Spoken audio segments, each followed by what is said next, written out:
Hola mis queridos amigos, nuevamente con ustedes, su doctor Tigre, el que ronca en esta negra noche neoliberal latinoamericana, sudamericana, ecuatoriana, a un consejero de internautas que hoy día les va a hablar acerca de lo que es peor para un país. La pandemia nos ha enseñado que lo peor que le puede pasar a un país podría ser un mal gobierno, una guerra o una pandemia. Un mal gobierno lo que va a llevar a su país es a un conflicto interno. Una guerra lo que va a llevar es al país a un conflicto interno y externo al mismo tiempo. Y una pandemia lleva a un país a un conflicto global. El mal gobierno tiene las particularidades de que es un gobierno o impuesto o es un gobierno que puede ser entre impuesto e independiente o es un gobierno independiente. Desde la colonia, desde la conquista española e inclusive desde la conquista de los incas, hemos vivido gobiernos impuestos. Primero fueron por el rey de España y luego, a lo largo de nuestra historia, hemos tenido gobiernos impuestos fundamentalmente por Estados Unidos. En otros países han habido gobiernos impuestos por la URSS, como fue, por ejemplo, los países de Europa del Este, y muchos países que se independizaron en África, que lleva recién 60 años de independencia ese continente. Por otro lado, tenemos los gobiernos que bailan entre las dos aguas. Parecen que son impuestos y parecen que no son impuestos. Y entre esos tenemos muchos gobiernos que renacieron o que se hicieron luego de la Segunda Guerra Mundial. El gobierno de Japón sigue teniendo a Hirohito como emperador, pero creó un sistema de monarquía parlamentaria con un primer ministro. Este sistema también fue adoptado por la gran parte de los países de Europa Occidental, con excepción de algunos donde las monarquías ya no volvieron a existir, como Alemania, Francia, Italia, o los países de Europa del Este. Pero en países como España, Bélgica, Dinamarca, Suecia, Noruega, Países Bajos, sí siguió existiendo. Pero crearon un sistema especial de gobierno en el que los primeros ministros podían ser primero electos por el pueblo y segundo, tenían que ser a su vez electos por un parlamento. Y este parlamento los podía destituir en cualquier momento. Quizás lo más importante de todo este fenómeno es que también han surgido gobiernos que se han manifestado como gobiernos soberanos, independientes, y que no han corrido por ninguna de las dos tendencias. Así, por ejemplo, tenemos gobiernos como el de Uruguay, que logró mantenerse y mantener una soberanía.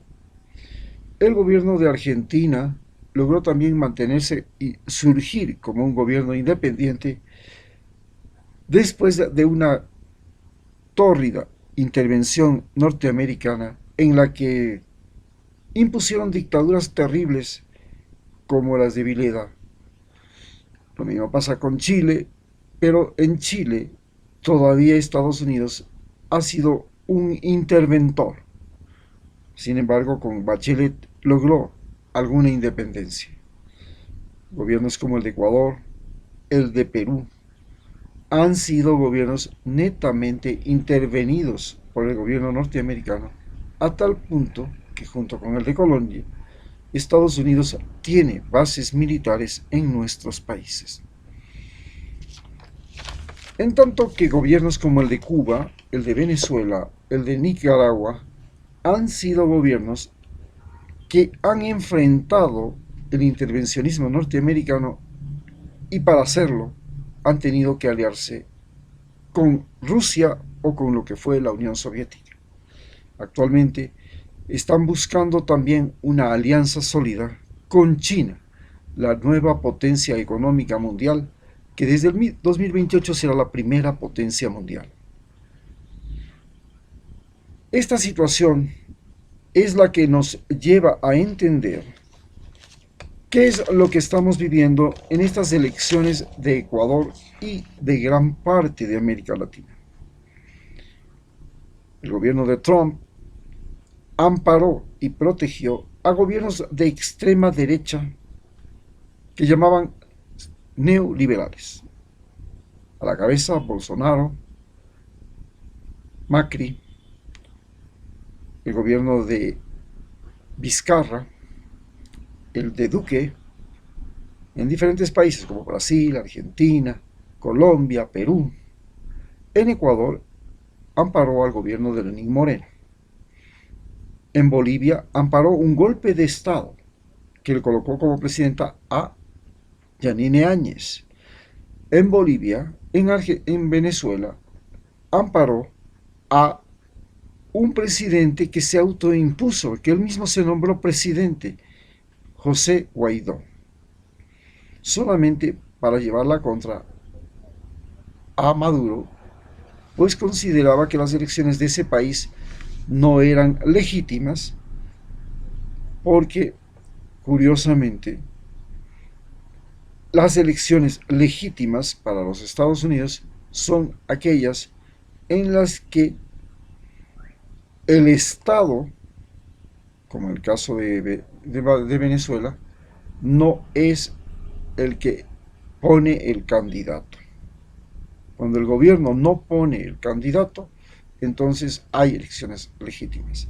Cuando el gobierno que está de turno pone el candidato, para el gobierno norteamericano, las elecciones dejan de ser legítimas, porque es un juego con ventaja según el concepto de elección en Estados Unidos.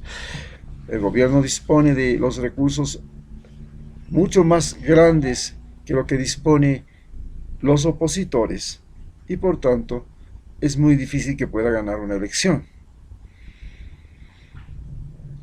Sobre esa base hemos vivido también el gran problema de la guerra. Hemos estado metidos, primero fuimos parte de todo lo que fue las guerras de la independencia que nos descalabraron como y nos convirtieron a los países latinoamericanos, a 33 países latinoamericanos, en países pobres.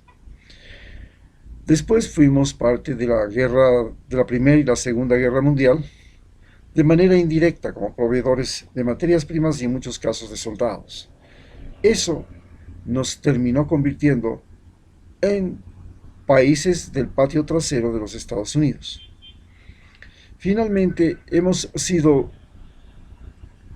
parte de guerras internas como la que se vive en Colombia o partes de la guerra del narcotráfico que estamos viviendo en este momento en América Latina.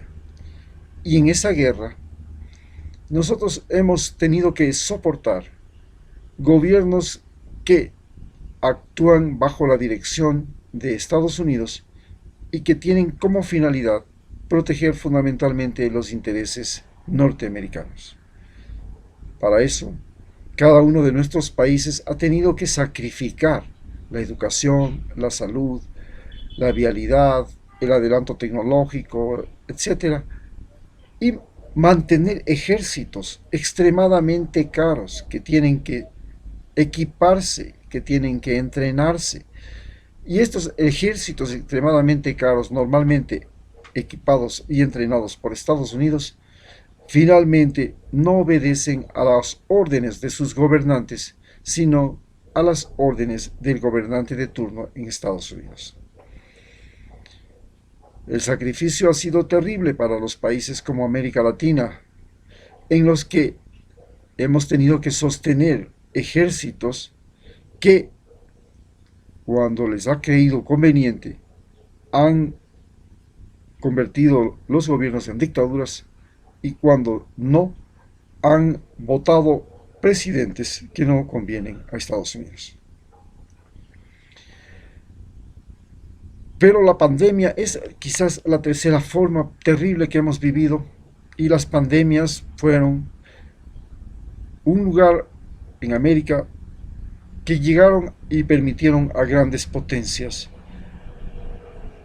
primero occidentales como los imperios europeos, apropiarse de este enorme continente, el continente americano, y luego las pandemias, como la gripe española, permitieron a las industrias transnacionales de los Estados Unidos, como por ejemplo la del caucho, la del petróleo, apropiarse de de muchos países donde impusieron dictaduras.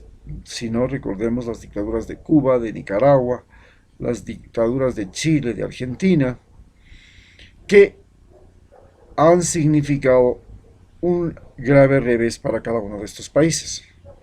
Las pandemias ahora nos ponen al frente de una situación crítica. El continente más golpeado del mundo ha sido el continente americano, y dentro de este continente, pues Estados Unidos y América Latina están a la cabeza, y esto obliga a un cambio de relaciones entre los dos lugares, Norteamérica y Sudamérica y Centroamérica, pues Estados Unidos se encuentra muy debilitado y Latinoamérica muy empobrecido.